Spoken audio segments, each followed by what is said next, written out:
safe learning, number one, to provide a safe learning environment, to recruit, develop, and retain high-quality personnel at all levels, to continue to improve all aspects of student growth and achievement, to improve positive parent and community confidence, trust, and engagement, to remain financially responsible with all funds and resources. So I'm not gonna go over everything. You all have a copy of the strategic plan, but I wanna hit the high points of each objective.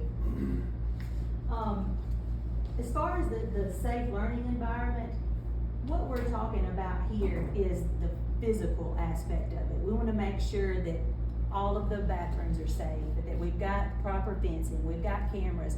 It's more about the physical environment. As you can see in the very top objective, we talk about adding a resource officer, and we have mentioned that before in the Calhoun City area because that person has 3 different campuses to attend to. And some of these things we're already working on. We have begun our safety initiative, and we've spoken with you about that. We also have continued to increase our fleet, our bus fleet. Got the new electric buses, and then we're budgeted to get 2 new diesel buses this year. And I believe today we bought 8 in the last 5 years, diesel buses. And then the second one has more to do with the actual going on inside the school. What's going on inside the school. We wanna make sure that we provide a safe environment for our staff and students. We all know that if students and staff don't feel safe, that's the #1 downfall of a school district. You have to make sure that that's first and foremost when you go into administration. That's the very first thing you're gonna learn is that you have to maintain a safe environment. So some of these things, again, we are working on or have completed. For example, #2, it's on the agenda tonight, right? Yes. We've aligned all of the safety plans across the school. Mr. Patton has worked on that for quite some time. We're pleased with the outcome of it.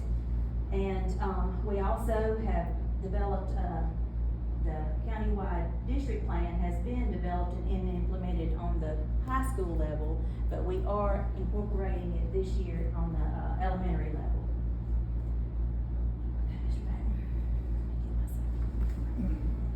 Goal #2, to recruit, develop, and retain high-quality personnel at all levels. Just about every board meeting, we talk about staffing and how difficult it's becoming to get and to keep staff. There are a number of reasons for that. It's not just one reason, and we've talked with you about those, but we are planning to recruit the staff by going to, more career fairs than we have in the past and actually hosting some career fairs. We have changed up some things already about our application process. We have changed from just a Google form it wasn't that great at all, but it was something that was online, and when we first got here, most everything was on paper. So now we use active applicant. And then once we get these staff, research shows that the #1 reason teachers leave education is because they don't feel like they have the support they need from the administrator. So we have really spent some time making sure that we're providing mentoring and coaching, and that we're doing quality evaluations and providing feedback for those. We also have paid close attention to our professional development. So we are working to improve those things. And then we want to keep our staff members, and the reason that we feel like I said, that they don't stay is because they often don't feel supported. So we want to make sure that if there are advancement opportunities at the district or the school levels, that those are widely publicized. We also want to place a greater emphasis on those teacher needs, the staff needs. And we were interested in doing more teacher incentives throughout the year. #3, this has to do with probably something that you guys hear about more than anything, and it has to do with the accountability and the achievement of the students and that success. I do believe we're headed in the right direction with that, but we do not want to stall. We don't want to stall and just settle for where we are. We want to continue to improve the growth and achievement. One of the ways that we can do that,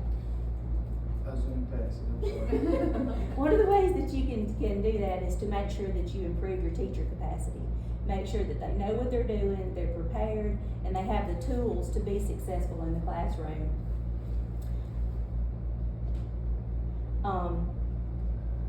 We also have all of this data. We pay so much money to gather data aside from the test that we take every year.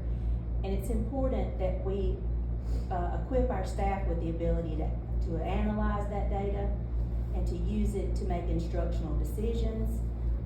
We also want to make sure that we're connecting our students to career and college opportunities. And we want to encourage them to participate by utilizing incentives, student mentoring, and setting clear and high expectations. Now, we're back up. We also, this is a very important part of what we're doing, I believe, right now. We've incorporated a credit recovery fast track program, and what that does for us is, at the end of the day, it's going to help with our graduation rate. But at the student level, you're going to see a lot more kids that are able to graduate, because if they fall behind, we have the capacity to help them catch back up. And also, these programs are designed, if you have a student that's having a hard time passing the state test, you can use them to remediate them and hopefully get them to be able to pass those state tests. Really big deal for our kids. We've done it a little bit over the years, but not to this extreme. You guys approved for us to add another teacher at the alternative school. That person is going to work with the students who are at the alternative school, but they're also going to have the opportunity, the principals will have the opportunity to send 5 other students per semester to get services through that program. So we're really excited about that. We have built some rooms in the back of the Career and Technical Center so that we could have more space for the college and the credit recovery students and alternative students. They were piled in there on top of each other, and obviously if you've got at-risk students, that's not a good idea. But I would like for us to take the time to go and look at those rooms. We're really proud of them. We have made one room that is bigger than the one that was vacated. We're going to use that for a meeting space. We have needed a medium-sized meeting space for a really long time. We have here, but that's not always large enough. And then the different auditoriums, like we often use Calhoun City because it's central, it's really not quaint enough in some settings. We went there last year for our teacher orientation, and it was just really too big. We were looking for a more intimate setting, and so we think that this medium-sized meeting spot will serve us well. Another issue that we have is teacher and student attendance. We have double-digit chronic absenteeism in 2 of our 3 high schools. It's very troubling to me. So it's a focus point for us. And our teachers, they miss much more work than they did 10 years ago. But I think if you ask anybody in the workforce, they would tell you that people don't come to work like they used to. So I don't think that we are special in that regard, but every single time that certified staff member is away from the classroom, that child misses 1/180th of the instruction. And you know, you can't get those days back. Most of the time, the subs, almost always the subs, they may be good, but they're not specialized in that particular area. So it's a really big deal. So we want to work on that. If I may speak frankly, in my opinion, one of the issues that we face with our parents and our community is they don't always trust the school. That's happened because of some things that I think we have done over the last 50 years. I think it's some things that they're perceptions that we are doing or have done that aren't accurate, but the bottom line is I don't feel like we always are trusted the way that we need to be. Also, a very important it's important to me that we try to figure out how to change that. If you don't have basic trust between two people, organizations, a person and an organization, I just don't see any way that you can maximize, that relationship. So it's definitely something that's important. Some of the ways that we're planning on doing that is to improve the avenues of communication. We also are gonna make sure that we're doing more newsletters, and we're making sure that we're showing the good stuff we're doing. We wanna be sure that every school, when they're doing many things, but everybody doesn't know about them. So we're gonna make sure that we're using all of the news outlets that we have, using social media in a positive way. Of course, we have school status, we pay a lot of money for that, so we want to be sure we're using that effectively and often. And I mean, just a good old-fashioned newsletter is great to get out of a child's folder, every so often.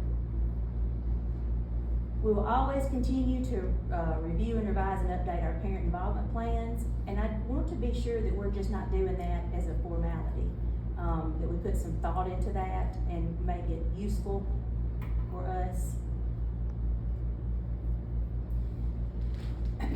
There was a real push during our meeting for us to go back, and we've done this some along. There was a program in Bardaman for a while, one in Calhoun City for a while. I think Bruce may have done something similarly, but where one of the concerns were children not having food when they're away from school. And we talked about that a good bit, but one of the things that we're interested in considering is trying to figure out if we can start the backpack meal program again. That's where kids who need food or that don't have adequate food, they get just a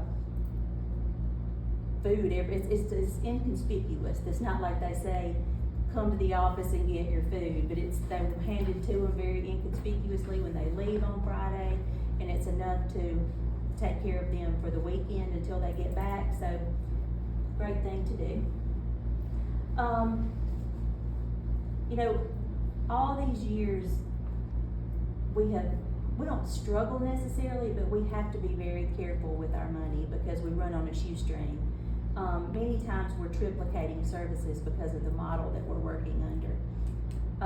So I feel like we absolutely have to continue, and so did the group, make sure that we maintain a good, healthy fund balance. Mr. Moore did leave a healthy fund balance when he left. We've been able to maintain that for the most part. I do spend a little more than he did, but things being pretty are important to me. That's a word that I use. I used it just this week. I said, Mr. Patton said, what do you want to do about this and that? I said, just make sure it's pretty. I want things to look like an afterthought in our buildings. I want them to look like they were thought through and the design was meant to be that way. So there's no way around us looking at the model that we're using and the way that we're doing things on a short-term basis and a long-term basis. The group is interested in doing a feasibility study that just provides information, nothing else. It's all that the group was recommending, so that everybody can kind of see what we're doing and what some of the options are. And again, let me repeat, it's for information only.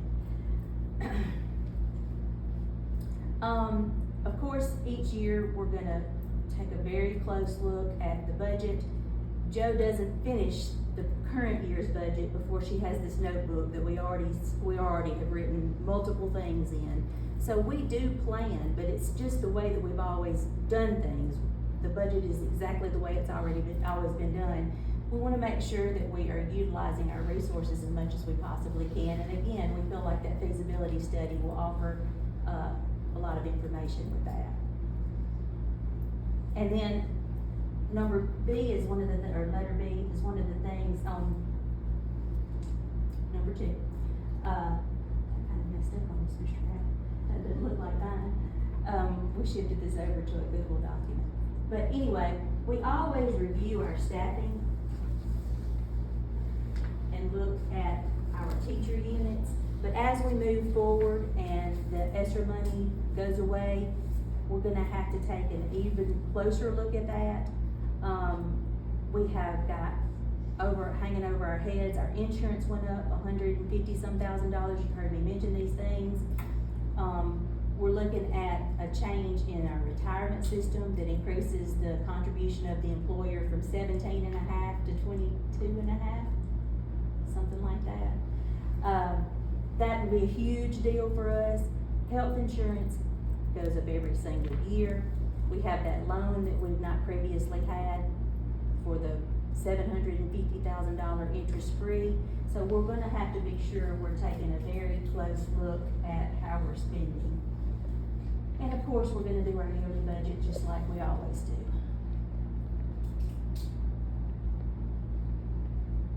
And we talked about our mission and our vision. Just to remind you, kind of our slogan is learning today for a better tomorrow.